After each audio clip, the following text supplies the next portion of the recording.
Aujourd'hui, on va se plonger dans une analyse méthodique, une analyse des dépositions officielles et des déclarations publiques d'un ancien toxicologue en chef de Pfizer, le docteur Helmut Sterz, à propos du vaccin Comirnaty.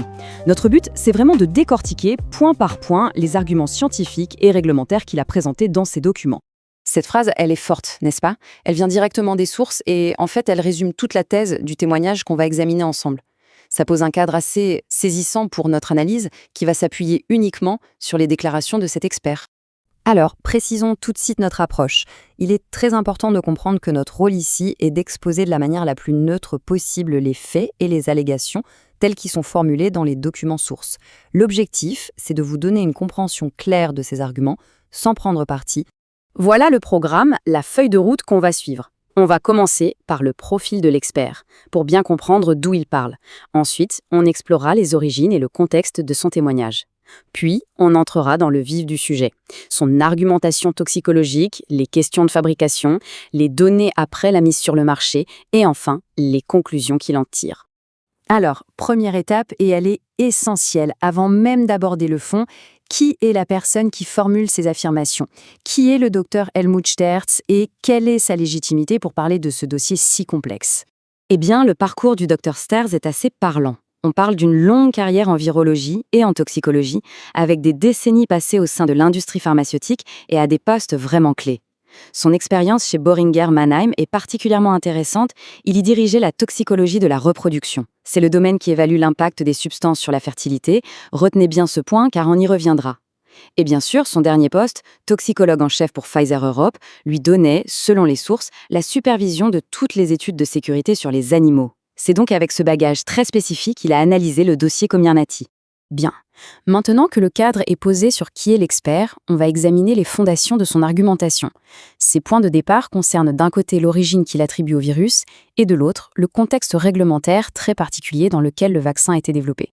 Avant d'aller plus loin, il y a un terme technique qu'on doit absolument éclaircir. La recherche par gain de fonction. Ce concept est au centre de la première affirmation majeure du Dr Sterz. Pour le dire simplement, il s'agit de manipulation en laboratoire qui vise à améliorer un virus, à lui donner de nouvelles capacités. Par exemple, le rendre capable d'infecter une nouvelle espèce ou le rendre plus contagieux. C'est une pratique très controversée. Certains scientifiques disent que c'est utile pour anticiper les pandémies, d'autres y voient une source de risques absolument immense. Voici donc le premier pilier de son raisonnement. Dans sa déposition, le Dr Sterz affirme que le virus n'est pas un produit de la nature, mais qu'il est issu d'une recherche militaire de type gain of function. Pour appuyer cela, il se base sur une analyse statistique précise qui estime la probabilité d'apparition naturelle d'une séquence génétique très particulière du virus, le fameux site de clivage par la furine, comme étant quasiment nulle. Et la conclusion qu'il en tire est logique et fondamentale pour toute la suite. Si le virus est artificiel, alors l'ARNM du vaccin, qui est basé sur le code génétique de ce virus, est lui aussi, selon lui, un dérivé de cette même technologie. On touche ici à un point de vue de toxicologue absolument central.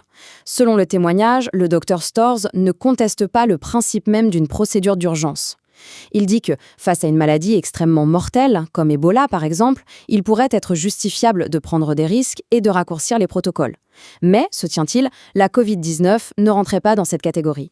Pour la grande majorité de la population, explique-t-il, le niveau de risque n'était pas suffisant pour justifier de sauter les étapes d'un programme complet de tests de sécurité, surtout pour un produit qui allait être administré à des milliards d'êtres humains en bonne santé. On arrive maintenant au cœur de son expertise, vraiment sa spécialité, l'analyse des études précliniques. Pour rappel, ce sont tous les tests de sécurité qui sont faits en laboratoire et sur des animaux bien avant les essais sur les humains. Et selon le Dr Sterz, c'est précisément là que se trouvent les manquements les plus graves. Cette question nous plonge directement au centre de sa critique. Selon lui, on ne parle pas ici de quelques détails mineurs. Il allègue que des pans entiers, des chapitres complets du manuel de sécurité standard ont tout simplement été ignorés. Voyons de plus près. Ce tableau, qui est tiré de sa déposition, est vraiment au centre de son accusation. On va le parcourir ensemble, ligne par ligne. D'abord, les études de base, l'étude de recherche de dose, qui sert à savoir quelle quantité tester, et la pharmacocinétique, qui détermine où va le produit dans le corps et combien de temps il y reste. Selon lui, ces deux études manquent. Ensuite, les études sur les risques à plus long terme, la génotoxicité, pour voir si ça peut endommager notre ADN, et la cancérogénicité, pour évaluer le risque de cancer. Non réalisées non plus d'après ses déclarations.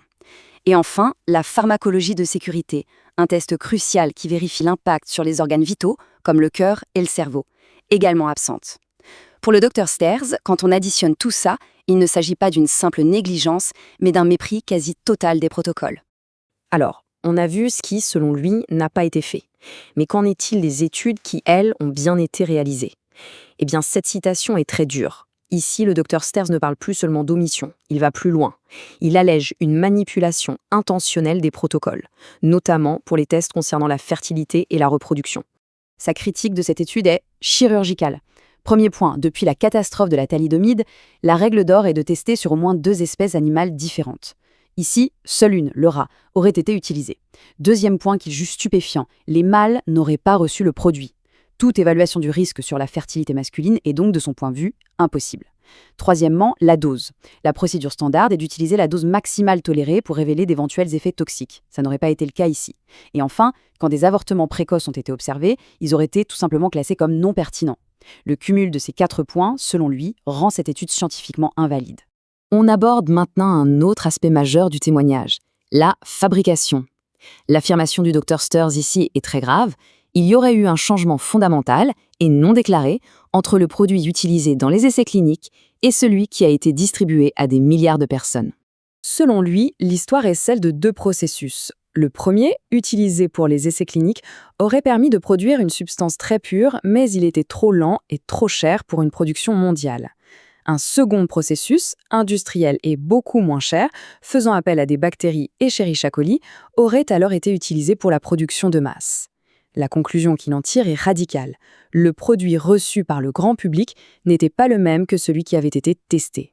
Pour bien comprendre le problème qu'il soulève, il faut un petit mot de vocabulaire. Plasmide. Imaginez une bactérie comme une usine. Son chromosome, son ADN principal, c'est le grand livre de plan de l'usine.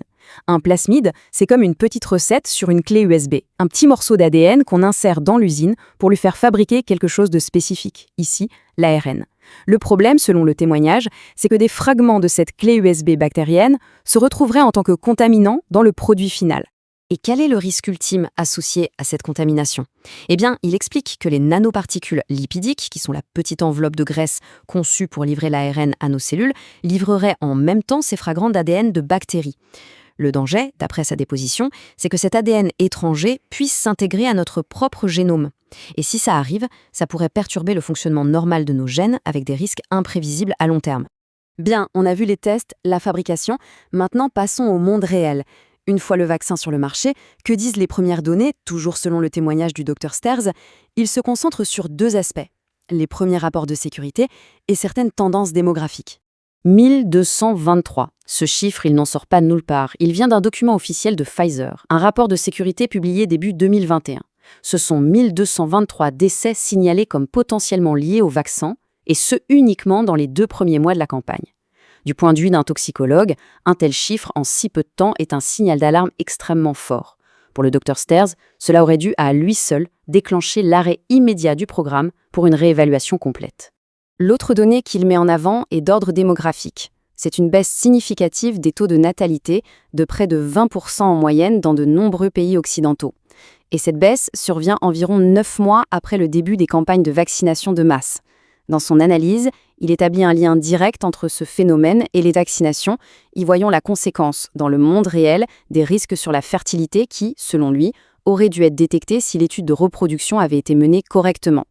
On arrive maintenant à la dernière partie, la conclusion de son témoignage.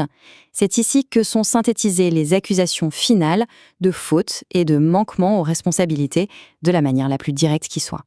Voilà, il n'y a pas de mot plus fort. Cette phrase est tirée de sa déposition écrite officielle, un document formel. C'est son jugement professionnel final. Pour lui, la somme des omissions et des manipulations qu'il décrit ne relève pas de l'erreur, ni même de la négligence. Il s'agit, selon lui, d'une faute ou d'une gravité telle qu'il utilise, dans ce cadre formel, le mot « criminel ». Et tout ceci nous laisse avec une question fondamentale. Qu'on soit d'accord ou non avec les conclusions du Dr Stairs, son témoignage, qui est celui d'un expert venu de l'intérieur de l'industrie, soulève des interrogations très profondes. Comment nos agences réglementaires évaluent-elles des technologies totalement nouvelles? Nos protocoles de sécurité sont-ils encore adaptés? Et comment peut-on assurer la rigueur et la transparence scientifique quand les enjeux financiers et sanitaires sont aussi colossaux? Ce sont des questions qui dépassent largement ce cas unique et qui méritent une vraie réflexion.